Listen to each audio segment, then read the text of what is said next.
이번엔 이재명 대표의 입장입니다. 김성태와 통화를 했다라는 의혹이 제기된 날과 관련하여 이재명 대표가 소위 알리바이를 냈습니다. 들어보시죠. 2019년 1월 17일에 오후 2시부터 8시 가까이 돼서 6시간 만에 재판이 끝났다. 이런 기사가 있습니다. 그날 저녁 만찬 자리에서 이화영 부지사가 전화를 바꿔줘서 통화를 했다는 거 아니겠습니까? 그 만찬이 6시부터 한 8시쯤이었다고 하는데 상식적으로 그게 가능한 얘기입니까?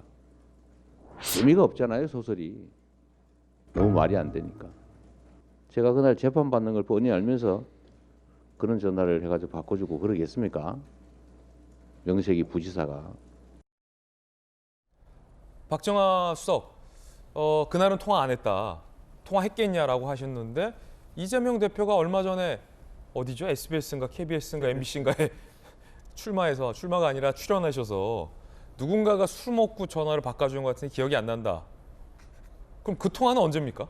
그러니까 그 지금 보도도 막 여러 가지가 엇갈리는데 이재명 지사가 이거다, 이재명 대표가 이거다라고 생각이 들어서 지금 내놓은 건데 저게 오히려 본인의 진술을 좀 꼬이게 만들고 있는 것 같아요. 그러니까 통화를 안 했다, 그날은 안 했다라고 했는데 어디 방송 인터뷰에 나와서는 통화를 한 기억이 있다라고 하니까 벌써 2번 이상 되는 것 같고요. 저는 이재명 대표가 지금 나오는 많은 의혹에 대해서 저렇게 모든 건에 대해서 이렇게 얘기를 해줘야 된다고 생각을 합니다. 그러니까 저거 한 건만 갖고 지금 해결이 됐다라고 얘기를 해서 최고회의에서 저렇게 얘기할 일이 아니라 다른 건을 다 얘기해야 된다라고 생각이 들고요. 저는 얼핏 저 얘기를 들으니까 저기도 무슨 숨은 그림이 있는 것 아닌가라는 생각이 들어요. 지금 저 당시 통화를 할 당시가 지금 밖에 있을 때 아니에요. 김성태 전 회장과 이화영 부지사가. 저게 우리나라 서쪽으로 가면 시차가 있어요. 시차가 있어서 지금 우리가 10시 좀 못된 시간이잖아요. 북경 가면은 지금 9시가 좀 못된 시간이에요. 1시간 차이가 나고 방콕이나 마닐라 같은 데 가면은 지금 한 8시가 좀 못된 시간이에요.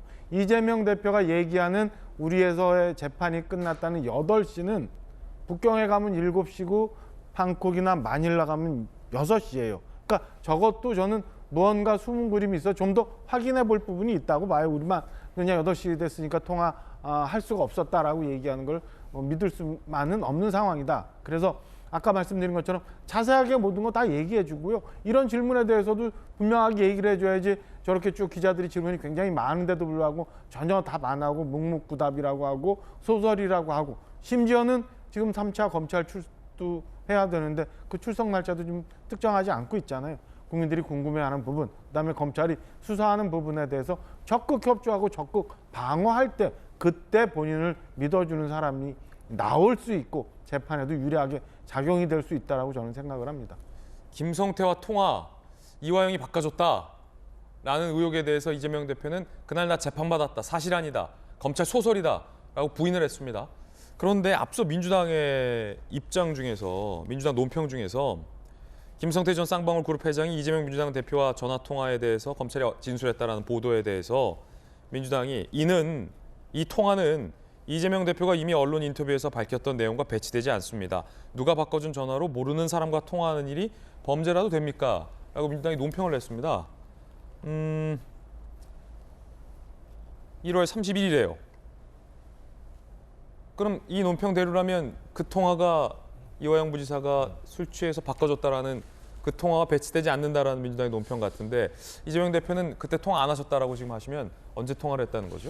글쎄요. 이게 이재명 대표 또는 김성태, 이화영만이 알 수 있는 내용이겠죠. 그렇죠. 예, 이게 이제 뭐 기억의 영역인데 기억의 영역이 이게 사실관계가 막 딱딱딱 맞아 떨어지듯이 그렇게 정확할 때도 있겠지만 정확하지 않을 때도 있겠죠. 그런 생각이 들고 이게 이제 조금 전에 이제 이재명 대표가 이제 해명을 했는데 해명을 하면은 왜 한 건만 하냐, 나머지는 왜 안 하냐 이렇게 또 말씀을 하시고 안 하면은 또 왜 안 하냐 이제 그러니까 지금 그런 것 같아요. 마치 이제 검찰이 이재명 대표를 소환 요구를 하면 소환 요구에 응하면 포토라인에 서가지고 뭔가 있는 것처럼 비춰지고 또 소환에 응하지 않으면 수사에 협조 안 한다라는 비판을 받게 되고 그러니까 사실은 이제 이러지도 저러지도 못하는 것이고 뭘 하게 되면은 나머지는 왜 안 하냐 또 이렇게 이제 비판을 하는데 상당히 지금 어려운 상황인 것 같고 제가 아까도 말씀드렸듯이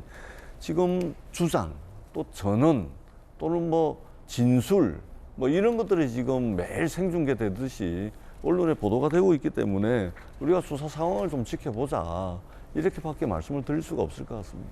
예, 전재수 의원님 입장도 들어봤습니다. 이재명 대표 해명과 반박도 전해드렸습니다.